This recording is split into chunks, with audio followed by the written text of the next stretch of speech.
Hola, buenas tardes a todos los que nos están siguiendo en este minuto, a todos nuestros amigos. Saludamos también a Braulio, que está en los controles. Saludamos a Pierín, que por razones de salud no se encuentra con nosotros.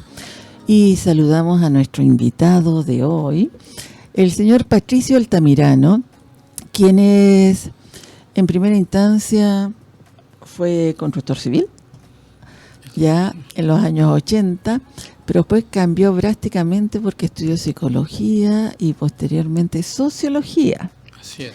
Y nosotros lo tenemos aquí por el tema de sociología para que nos explique algo sobre el estallido social, que ya llevamos 82 días hoy, y que nos puedan explicar también lo que hemos logrado, lo que se quiere lograr, lo que a lo mejor no vamos a lograr. Así que vamos. Ya, bueno, agradezco la invitación. Mira, estamos frente a un fenómeno que para nosotros es cotidianamente 80 y tantos días, y en el mundo es un fenómeno único. Nosotros, los chilenos, no logramos valorizar, comparar lo que está pasando en el mundo. Hoy día nosotros, este movimiento lleva 80 y tantos días, ha superado todas las expectativas de todos los analistas. Todos los analistas han quedado en el camino y el movimiento seguido. Los analistas han dicho esto es espontáneo y se va a caer luego. Va a llegar, se va a agotar, va a llegar la Navidad, va a llegar el Año Nuevo y la gente se va a ir al consumo y se va a olvidar de toda esta situación. Y no ha sido así. Entonces, el primer elemento a destacar es que todos los analistas han sido derrotados por este movimiento. Los analistas internacionales, los analistas nacionales, los sociólogos, los cientistas políticos. Eso. Esa es la primera constatación. Eso, ¿a ti qué te parece esa situación? Que este movimiento haya derrotado a todos los analistas. Los analistas no hayan qué hacer con este movimiento, no hayan qué nombre ponerle. No, mira, a mí me parece increíble. Ya, además que es algo que, no sé, o sea, ahora uno lo piensa y dice, ¿cómo no lo vi? ¿Cómo no lo vi antes? Y de repente se me abren los ojos y digo, wow, y realmente estaba pasando frente a mí, yo no me daba cuenta, no sé qué pasó ahí. Y ese movimiento tan grande, por ejemplo, tuvimos una marcha gigantesca, que no sé si lo saben, pero la mayor marcha en Francia en estos últimos tiempos ha tenido 300.000 personas en la calle, 300.000 en un país de más de 60 millones. Mucho más de eso. Y nosotros, que somos un país pequeño en comparación, con unos 18 millones, logramos sacar una cantidad de gente impresionante a las calles. Ese movimiento que comenzó, y bueno, y sigue, acéfalo, es un movimiento de las bases, sin tintura política, que comenzó y ha seguido como una bola de nieve. Es que, ¿sabes? Lo que pasa es que este movimiento no es un movimiento acéfalo. Ya. Lo que pasa es que por las matrices de análisis que nosotros tenemos en la cabeza, ¿Sí? que nos han sido en el colegio, en la universidad, uno supone una pirámide muy ordenada, ¿cierto? Y esa es una mirada absolutamente jerarquizada de la realidad. Todas las revoluciones, ninguna de ellas no ha tenido una condición única en ese proceso. Cuando después se reconstruye y se escribe, dice el partido tanto lideró, pero ese partido era una mínima parte. La Revolución Mexicana, la Revolución de Octubre en Rusia, la Revolución Sandinista, la Revolución Cubana, sus partidos que finalmente logran apropiarse de ese proceso, porque se puso un proceso de apropiación, eran minoritarios en el momento de la situación más álgida. Por lo tanto, los movimientos sociales o la gente que se mueve se moviliza por una serie de demandas que tiene contenida y que las hace. Y que efectivamente pueden haber partidos que las tengan como muy bien escritas, porque su razón de ser de los partidos es identificar las demandas políticas. La gente vive apesumbradamente esas demandas, pero no las tiene como conciencia, ¿ya? Entonces, hoy día lo que tú tienes es un movimiento que está en su fase de articulación y que lo podemos ver hoy día. Por ejemplo, mira, los analistas indicaban que el movimiento se iba con la Navidad se iba a colapsar. Y de hecho, el día de la semana en que los jóvenes intentan recuperar las plazas, ¿cierto? Que se produjo una gran cantidad de gente detenida, gran cantidad de problemas, gente asesinada, ¿cierto? En esa misma semana la gente se fue al consumo del mall, ¿cierto? Fue simultáneo. Tenía simultáneamente al adulto que participaba, pero que estaba comprando los juguetes a los cabros chicos, y tenía al joven que estaba tratando de recuperar las plazas del país. No solo la Plaza de la Dignidad en Santiago, todas las plazas. Entonces, ahí tú tienes un movimiento que expresa su vanguardia que son los jóvenes que están ahí en la plaza, y el adulto que dice, sí, no, sí estoy de acuerdo, pero tengo que ir a comprarle porque tengo que regalarle para la Navidad un regalo a mi hijo, a mi nieta, y lo hace. La gente solidariza con ese movimiento, no se pliega en ese minuto porque está en otra acción. Sí. Por lo tanto, ahí tú ves un movimiento que se desplaza al consumo, lo hace, y en los lugares de consumo se expresan situaciones críticas, se compran regalos críticos. Toda la gente, ¿cuál fue el mensaje de Navidad? Un país en dignidad. Absolutamente. ¿Cierto? Entonces, todas las tarjetas de Navidad, todos los elementos de Navidad expresaban al movimiento, tal cual como los jóvenes, que no tenían la responsabilidad de comprar los juguetes para los abuelitos, los tíos, los sobrinos, estaban manifestándose. Entonces, tienes esa situación. Entonces, ¿uno puede decir ahí que el movimiento estaba descabezado? No. Porque cada uno en su rol ejerció la protesta, comprando regalos alternativos. Mucha gente en las empresas o en los lugares regalaban tarjetas gift card de Falabella, de Ripley. Hoy día eso bajó mucho. Sí. Hoy día la gente no quiso que le regalaran una tarjeta gift de Falabella o de Ripley. Quería la plata en efectivo para no dárselo a esas empresas. A las grandes empresas. De hecho, mucha gente fue a las ferias. ¿Cierto? Sí. Entonces, el movimiento en su lógica económica se va adecuando a la demanda. No todos ejercen la misma forma de protesta con la misma intensidad y con la misma cantidad de tiempo, ¿cierto? Sí. Entonces, sucede esa situación. Eso hace que el movimiento se despliegue al consumo en Navidad, ¿cierto? Ahora tenemos la situación a exporta que la estamos viviendo, que es la PSU. Sí, ¿cierto? Claro, es un movimiento que discrimina, que ha estado por años cargando Entonces, a nuestros jóvenes. ¿Qué es lo que pensaba el gobierno? Que la prueba se iba a hacer en normalidad. Correcto. Pero, ¿qué es lo que pensaba el Consejo de Rectores? Que la prueba se iba en normalidad. Los secundarios vienen hace meses, hace años diciendo que la PSU, su forma, consolida la discriminación. Una persona que nace y que estudia en un colegio popular de La Pintana, de Los Espejos, los sectores más empobrecidos de la Florida, tiene cero capacidad de sacarse un buen puntaje frente a los otros colegios.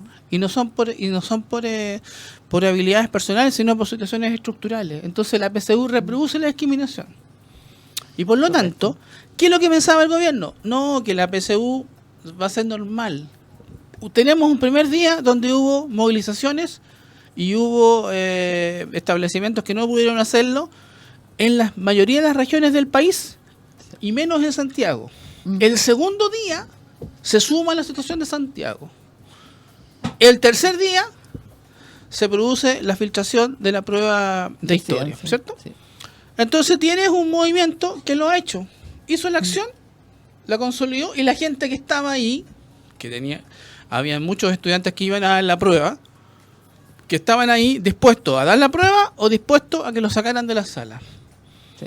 Porque la gente decía, yo sé que este movimiento lo que está haciendo es demostrar que esto es discriminatorio y por lo tanto está bien, pero yo igual necesito el puntaje. ¿Por qué? Pero ¿sabes lo más sustantivo de esta situación? Es el Consejo de Rectores. ¿Quiénes son los rectores? Gente que tiene doctorado, que desde el punto de vista académico son los más ilustrados, ¿cierto? Sí.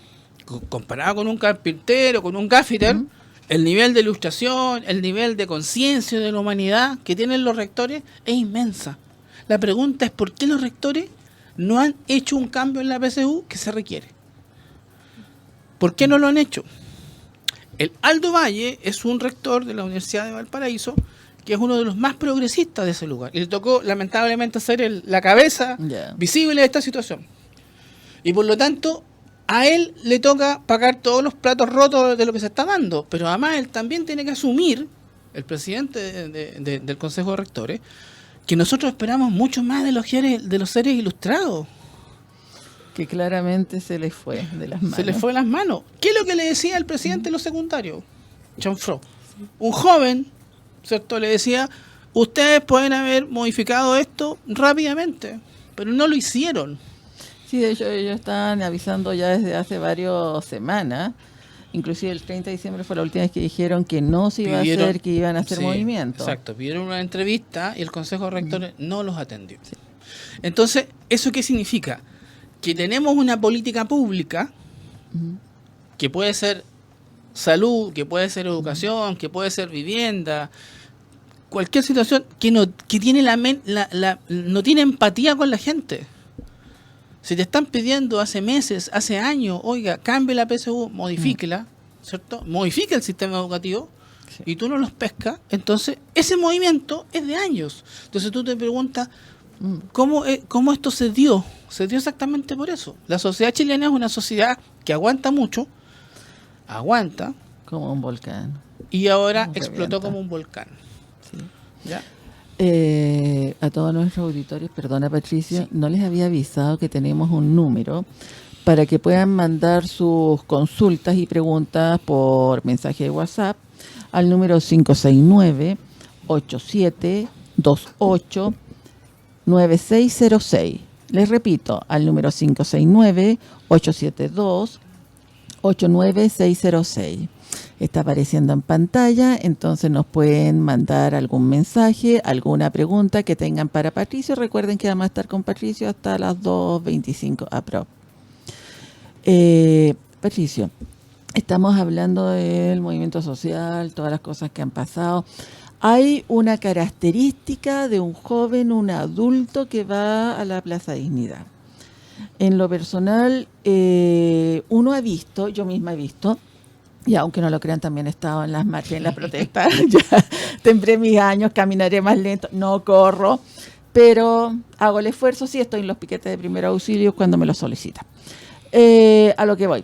Hay un grupo que ya se conoce, o si no se conoce, saben que están ahí, se abrazan, se defienden, si a alguien le cae una lagrimógena, llega el del lado, lo ayuda, pero es un grupo ya reconocido.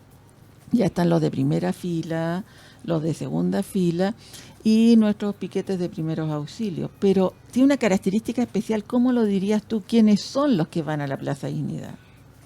Bueno, ahí tú tienes mucho más que aportar que yo porque has estado con ellos bastante tiempo. De partida, o sea, tú misma puedes reconocer que es una asociación totalmente espontánea. O sea, sí, gente que llegó de distintos lugares de la región metropolitana. Acaba de salir un estudio del observatorio de un núcleo de sociología de la Chile, que lo que hizo fue entrevistar a la gente de la Plaza Dignidad. La encuesta, sí. La encuesta, ¿cierto? Tú la observaste ahí. A la gente que va, que no es lo mismo que la primera línea, ¿cierto? Sí. Es una diferencia sustantiva. Y en esa encuesta, que considera a todo el mundo que va, el promedio de edad es 33 años. ¿Ya? Que es un promedio bastante adulto joven, pero si uno hace el desglose de las frecuencias, de la cantidad, se da cuenta que llega a ser 33, porque igual hay gente de más edad que va e impacta en la encuesta. Pero el grueso son jóvenes entre 18, 25, 30. Ahí está la situación de los jóvenes. Además, en esa encuesta indica que tiene un alto nivel de escolaridad, sí, de estudio universitario, ¿cierto? Porque por la masividad, ¿ya? El hecho es que la gente que hace acciones de tipo poco común, o sea, no todos los chilenos saltarían un torniquete del metro, así como sí, así, sí, ¿cierto? Porque es una acción de vanguardia, es una acción deliberada, sistemática, planificada, aunque sea por un pequeño grupo, que para poder hacerlo tiene dos características. Tiene la conciencia política de poder hacerlo, que podría ser, o tiene la necesidad económica de hacerlo. Son esas dos, o pueden ser las dos juntas, pero son esas dos situaciones. Una necesidad económica porque tú saltas el torniquete, sí, o una necesidad política que tú dices lo voy a hacer como una acción política y lo haces. ¿Ya? Entonces, la gente que va a enfrentarse a los carabineros o a dar protección, lo puede hacer por dos razones. Por razones políticas, ¿sí?, ¿cierto? Por una orientación política, o lo puede hacer por una necesidad. Porque él cree que hay que atacar a los carabineros.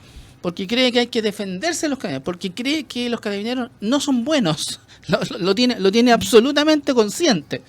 ¿Ya? Y no son buenos no porque esté lleno de malas personas los carabineros, sino porque la institución funciona de una manera deliberada y sistemática, porque los carabineros no hacen las cosas por su propia deliberación. ¿Ya? Entonces, lo que tenemos ahí son, tal como decía esta encuesta, la mayoría de la gente que está ahí en la encuesta identificaba posiciones políticas de izquierda, sí, lo decía, ¿cierto? Pero, por ejemplo, el joven, que exactamente tiene 33 años, que fue asesinado hace poco porque se cayó, ¿cierto? Se me olvida su nombre. Abel. ¿Abel? No, se me olvida ya sí, no, que se cayó en el pozo. ¿Cierto? Ese individuo que se cayó en... Bien, gracias. Mauricio Fredes. Mauricio Fredes tiene 33 años. Bien. A ese minuto tenía 33 años. Pero llegó a segundo medio. Y vivía en La Pintana. ¿Ya? La gente que en la encuesta parece que va a la Plaza de Dignidad, la mayoría de la gente es de Santiago Centro, claro, por una sensación de disposición, de vivir ahí, ¿cierto? ¿Ya? Pero lo que hace es que el grupo que está ahí, que se articula, y que por lo tanto ninguna persona en su sentido común se enfrentaría a los carabineros así como así. Tiene que tener situaciones previas, tiene que vivir en un ambiente donde la presencia de carabineros sea permanente, o lo ha visto, o sabe, o le pasó. Entonces, ese grupo que está ahí tiene dos formas de constitución. Actores politizados, sí, ¿cierto?, que son la minoría, y un gran contingente de gente que ha sufrido la pobreza, ha sufrido la privación. Entonces, si uno hiciera una encuesta a la gente de primera línea, que no va a aceptar que uno le haga la encuesta porque por razones de seguridad, sí, ellos se protegen, va a encontrar un sector empobrecido, o va a encontrar un sector que fue a la universidad y que intentó estudiar, pero que trabaja de recolector, o sea, de empaquetador de supermercado, los oficios más empobrecidos, y que sufren sueldos muy bajos y una explotación muy alta. Entonces, en la primera línea está compuesta por el sector empobrecido, por jóvenes absolutamente, sí, empobrecidos, o jóvenes que sufren una pobreza muy fuerte, y por un pequeño sector que es ideológicamente de izquierda, pero que no logra conducir porque sea de izquierda, sino, sí, porque está ahí, porque es parte de la situación.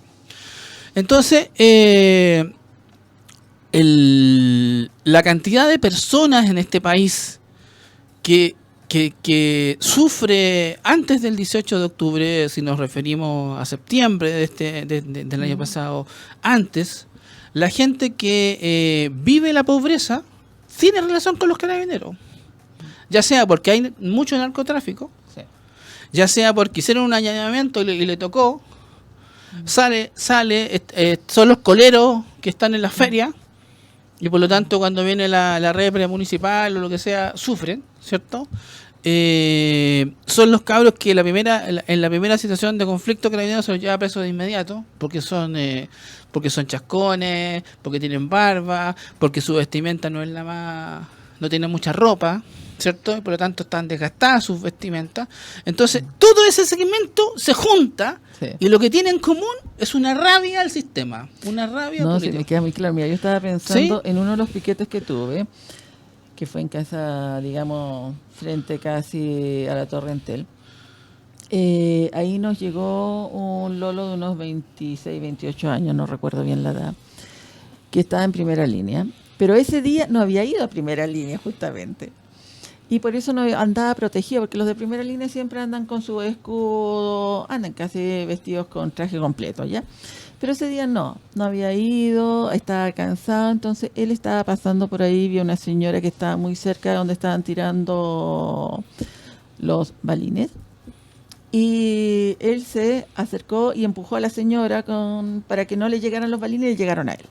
Le llegaron 7 balines en una. Ya, entonces lo recibimos en el piquete y de repente nos comienza a hablar y yo le digo, bueno, pero tú tienes familia, llamemos a tu familia. Y dije, no tengo familia. Y dije, bueno, ya, ¿algún amigo? No tengo amigos. Yo ya estaba pensando, chuta, no tiene familia, no tiene amigos. Pero en tu trabajo, dije, no, me echaron hace un año. Entonces, ya a esas alturas yo ya le dije, ya, a ver, explícame más. Era un joven que había vivido toda su vida en el Sename, había sido abusado toda su vida en el Sename, había terminado con un VIH por los mismos abusos, había estado trabajando, cuando descubrieron que estaba ya con SIDA, lo despidieron, y claramente no tenía amigos, ya, y del trabajo nadie, y los pocos que había conocido ya lo habían dejado. Entonces, ¿qué le quedaba a él? Lo único que le quedaba era ir todos los días a Plaza Dignidad, y ahí estaba su familia, sí, porque era pares, gente como él. Sus pares. Ya, entonces él me decía, yo no tengo nada, probablemente con este movimiento yo no voy a lograr nada, pero sí voy a lograr que no haya tanta gente como yo. Sí. Y eso realmente me dolió. Sí. Es que eso es, la gente que se junta ahí son pares, porque o tienen un discurso crítico o viven todos los días esa situación de violación de derechos humanos. O sea, lo que tú acabas de describir con el caso de las personas que han pasado por Sename, sí, ¿cierto? Terrible. O sea, pasar por Sename es agudizar los conflictos que ya tenía su biografía con el paso por Sename o con el pase por Gendarmería o con la ida a la cárcel. Es eso. Entonces, claro, lo que ellos encuentran es una identidad. Construyen una identidad que no tenían. Entonces ahora ellos son parte de la primera línea, y la primera línea hoy día es si uno dice primera línea a la gente que está vinculada al tema, súper buena onda.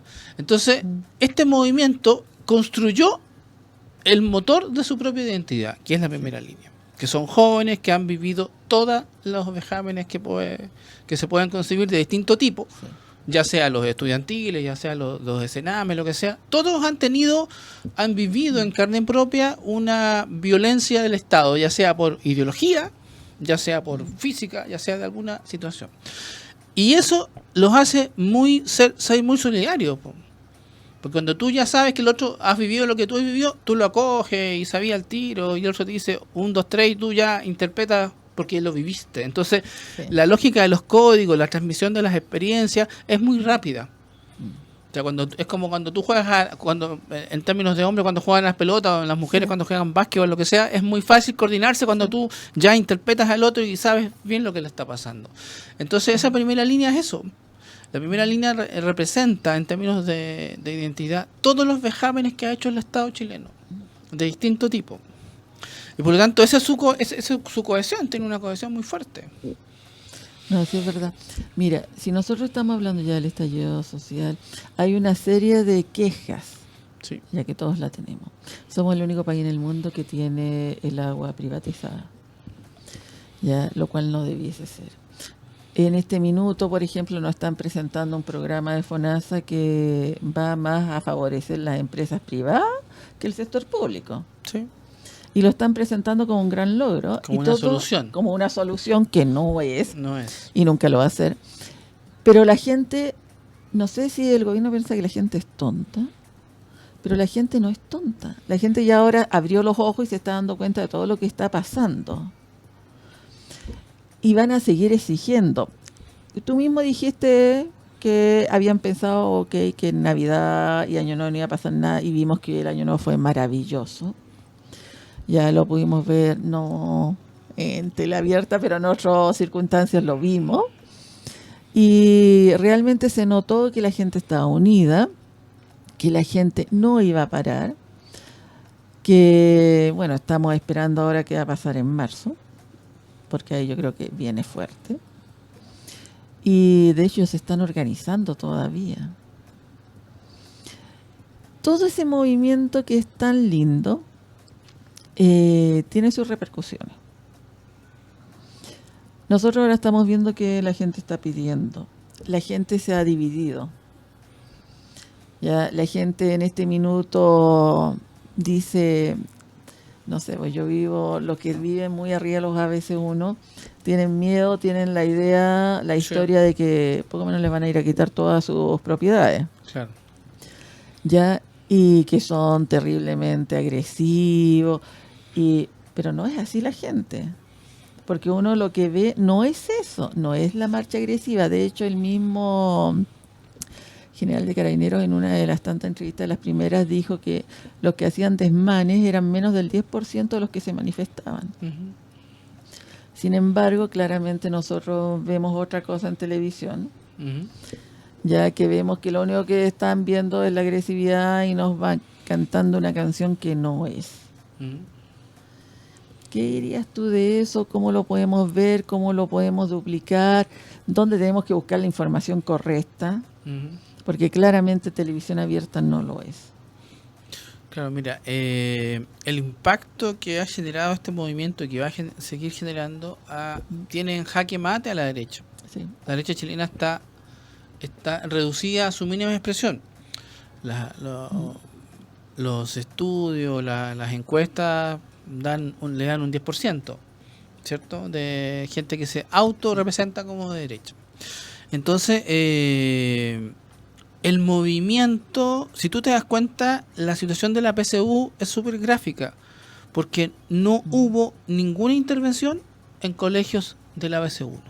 Sí. O sea, uno podría decir, este movimiento, por lo agresivo que va a ir a atacar los colegios de ABC1. Sí. Nada. Ese mundo no nos interesa tocarlo. Ese mundo está ahí. ¿Dónde se movilizó el movimiento? Se movilizó en las capas medias y los sectores empobrecidos. Sí. Ahí se movilizó. Porque es el actor que necesita ser removido, ser alterada su cotidianidad en algún sentido, para que pueda tener elementos críticos, elementos de reflexión. Entonces, la misma situación que estamos viviendo hoy día te indica que no hay ningún rencor hacia la ABC1. Pueden haber todas las críticas que uno le puede hacer, pero no hay ni un rencor. Sí. No ha habido en este movimiento, salvo el caso que voy a mencionar en un par de minutos más, no ha habido ninguna acción hacia las comunas de Providencia, Las Condes, de Vitacura. No ha habido. En ninguno de estos 82 días, Sí. el rencor legítimo que pueden tenerse sobre la clase alta, que en realidad todo el mundo sabe que es un grupo más pequeño que todos los que viven en Las Condes. ¿Son cuántas familias? ¿Cierto? Son 10 familias con todo. Ahí está el rencor. Ahí está la situación. ¿Ya? Entonces, no ha habido ninguna demostración de rencor, de odio. ¿Cierto? Cierto. No ha habido nada, ninguna situación. Entonces, no podemos sostener que hay rencor en el movimiento. No lo hay. No. Bien, mira, vamos a seguir hablando porque ahora vamos a ir a una pausa comercial y vamos a ir con la canción que se ha vuelto ya un himno, ya que es la canción de Víctor Jara, Por el derecho a vivir en paz. Y volvemos en unos poquitos minutos. Bien. Hola amigos, ya volvimos de nuestra pausa comercial.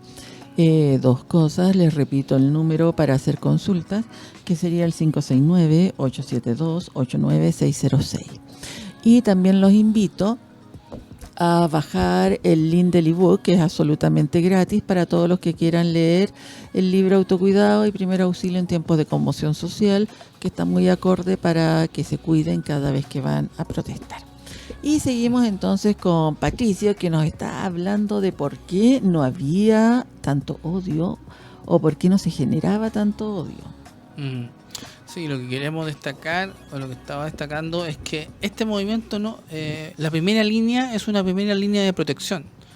No, o sea, no está constituida para atacar, no está constituida para hacer una acción militar.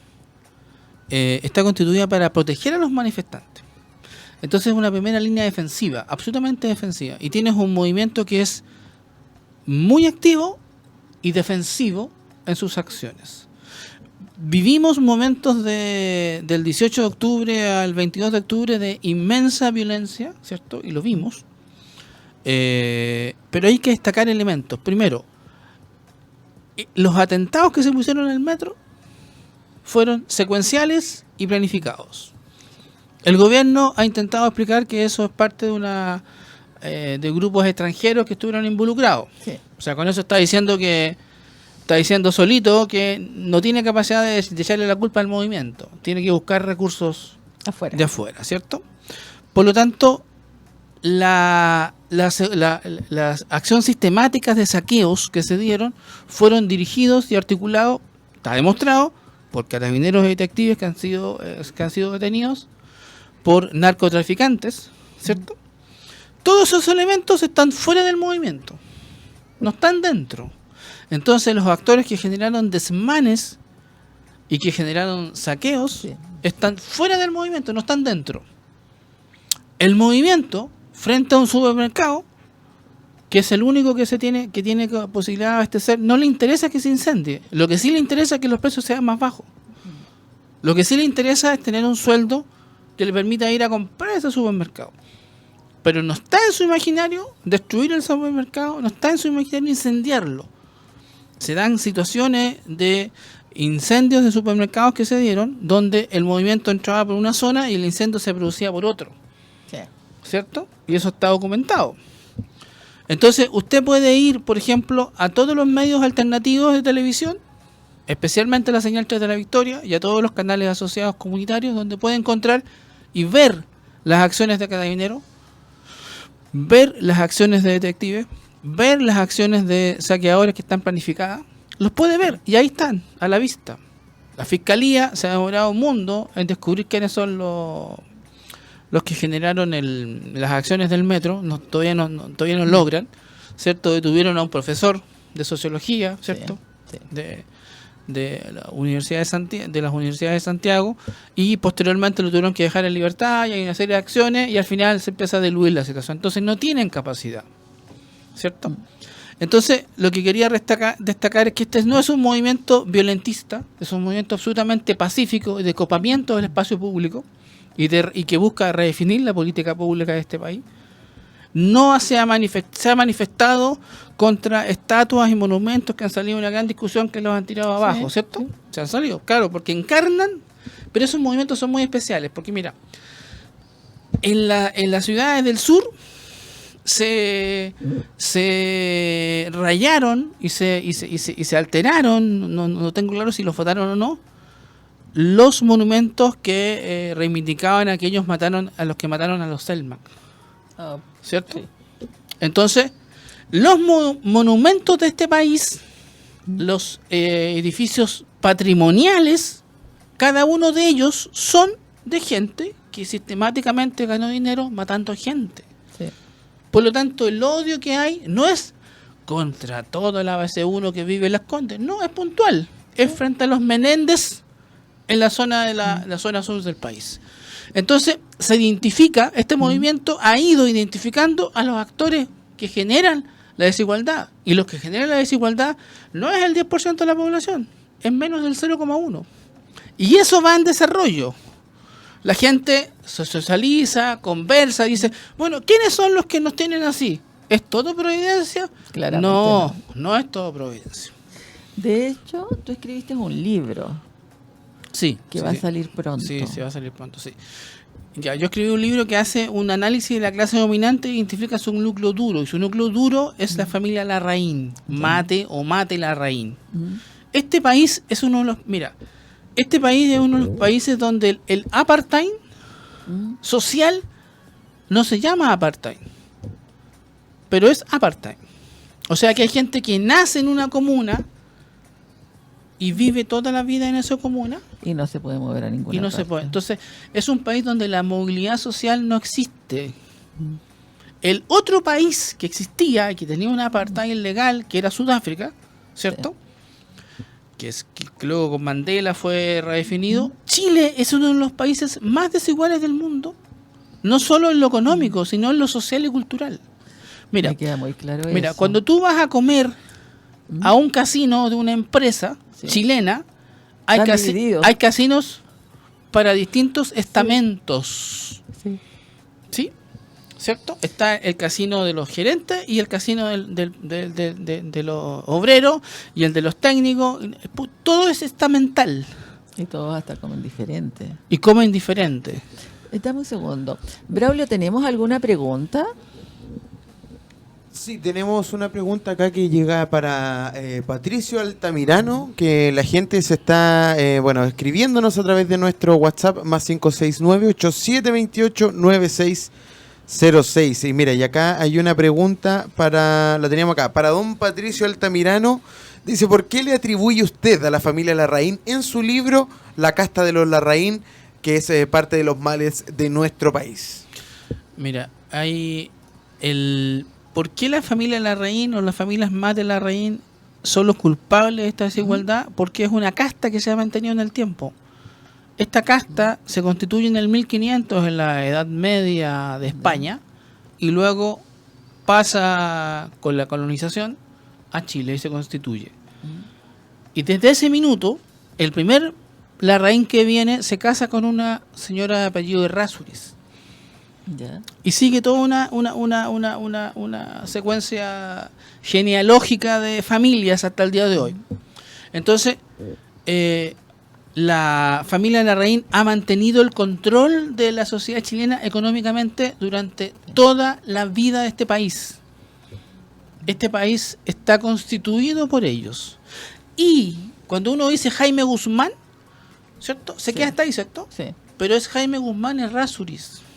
Claro. Errázuriz. El Errázuriz, que es el que viene de la misma familia que se casó el primer Larraín que llegó. Ellos venían de una ciudad que se llama Aranaz, que hoy día tiene muy pocos habitantes en España, y en esa comuna de esa época, del 1500, vivían los Errázuriz y los Larraín. Y vivían los otros españoles vascos. Y todos ellos confluyen y logran tener el poder. Por eso la Constitución del 80 fue escrita por Jaime Guzmán Errázuriz. ¿Ya? Correcto. Entonces, Chile es un país profundamente oligárquico. No tiene nada de moderno. No sé, eso me queda súper claro. Una consulta, ¿cuándo va a salir ese libro? Sale en el primer semestre de este año. Va a salir.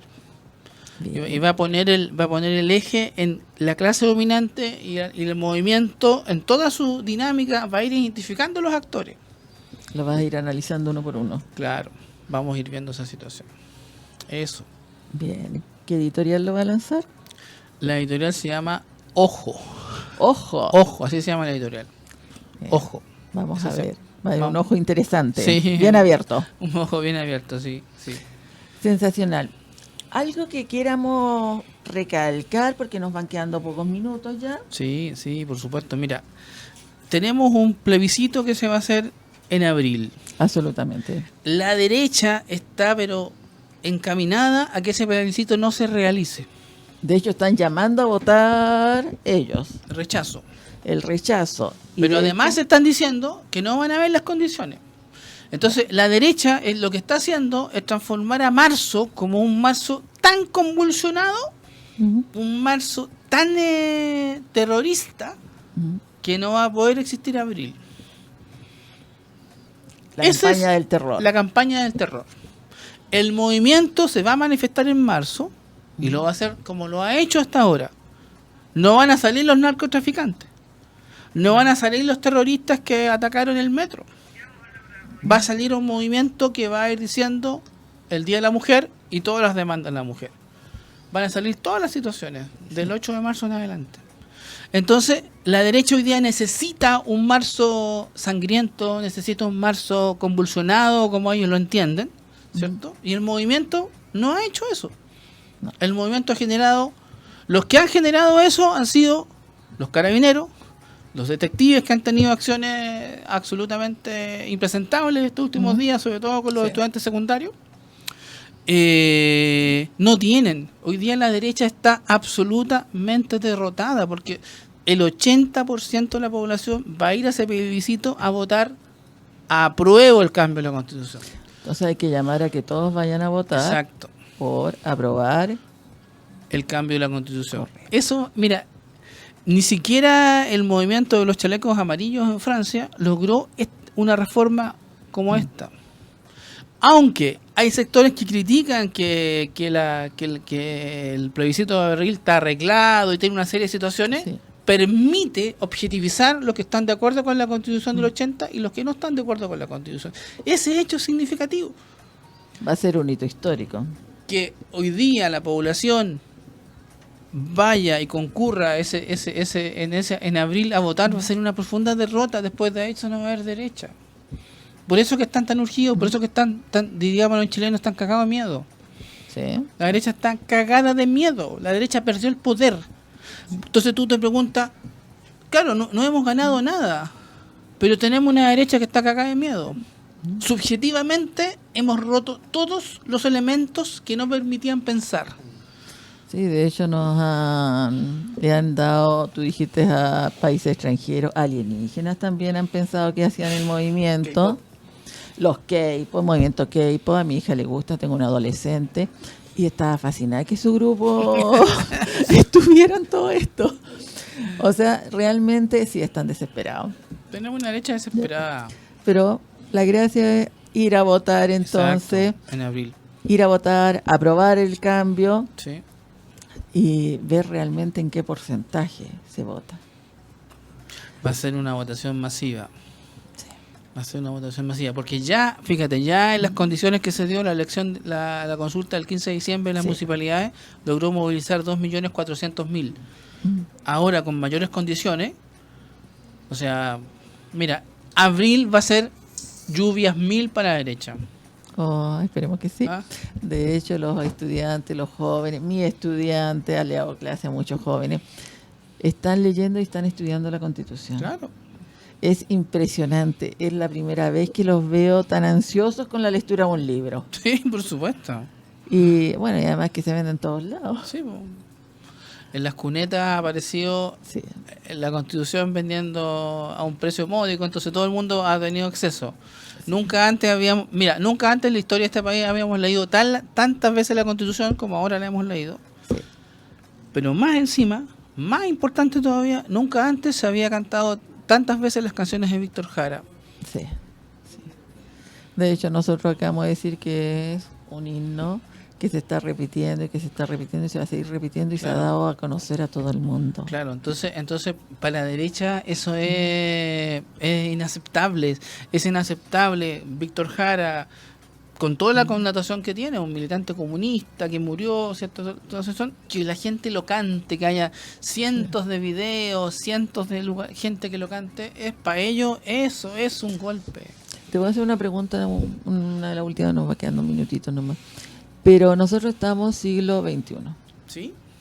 Ya el movimiento, si hubiera sido a lo mejor hace 30 años, no teníamos los medios celulares, no teníamos todo esto porque muchos de los jóvenes están grabando, les pueden quitar el celular, pero ya lo subieron a la nube. Sí. De hecho, los videos nuestros, muchos de los videos que yo he visto me los mandan mis amigos familiares del extranjero. Porque ya apareció en la nube y se partió todo el mundo. Y eso es muy, muy importante porque además tenemos, no sé si es lo mismo, pero tenemos esta comunicación transversal. Ujú. Los jóvenes están acostumbrados a la comunicación face to face casi. Directo está la web 2.0 que es más directo, que es bidireccional, no es unidireccional. En cambio nosotros cuando éramos jóvenes estábamos acostumbrados a algo más vertical, más patriarcal, que más nos dominaba y nos daba miedo. Estos jóvenes no tienen miedo. ¿Tendrá algo que ver con esta transversalidad? Una idea loca que tengo. Por supuesto. Lo que pasa es que estos jóvenes tienen, no solo que no tienen miedo, es que ellos están viviendo y padeciendo los males ahora, Sí. ¿cierto? No es que, mira, un joven que recibe el sueldo mínimo frente a una señora de tercera edad que recibe una pensión bajísima, Sí. están conectados desde el punto de vista socioeconómico, están en la misma situación de empobrecimiento. Sí. Entonces, si son jóvenes, no tienen miedo a expresarlo. porque ya están recibiendo el sueldo mínimo. ¿Qué más mal le podría pasar? Ya tienen lo peor. Ya tienen lo peor. Sí. Entonces, lo que pasa es que ellos están en el límite. Estos jóvenes no son los jóvenes que reciben que tienen buena educación, que tienen buenos sueldos. No, viven todos los males. Entonces, no tienen nada que perder. Braulio, ¿tenemos alguna pregunta? No, solo compartir con Patricio lo que está hablando con relación a lo que habla de que este movimiento siempre fue un movimiento acéfalo, no hay con quién conversar. Y es porque todas las ollas a presión explotaron el 18 de octubre. Porque eran distintos fogones que tenían mucha olla a presión. Algunas las dejamos, como la tetera, ¿se acuerda? Cuando la tetera sonaba el pito, y cuando la cuestión estaba seca se empezaba a quemar y ya la mansa escoba. Bueno, eso es lo que un poco pasó acá. Y es por eso que es tan difícil encontrar un interlocutor, porque son tantas las materias en las que hemos sido, de cierta manera, despojados de lo que nos corresponde por solo tener un root. Pongámosle eso, bajémoslo al root, ni siquiera por ser chileno, no, por tener un root nos han despojado de tanto que, bueno, creo yo que todas las cosas que se invisibilizaron por tantos años es el momento de visibilizarlas. Y aún así también, llámese los movimientos feministas, llámense todos necesitamos aprender de todos para que podamos aprender a coexistir y a convivir conociendo las realidades de los otros, que yo creo que eso es lo que nos falta y crea el individualismo. Eso es lo que yo pienso. No, y está súper bien porque no sé si te das cuenta, pero Braulio está como Está en el extremo etario. En el extremo etario que va a protestar. Claro que sí. O sea, es que no puede ser de otra manera. Porque hay algo que tengo en mi cabeza, es que nosotros en la población del 2018, 2020, del 2004, 2000, hagamos la historia de las manifestaciones, ya no somos los mismos pobladores que para el 73.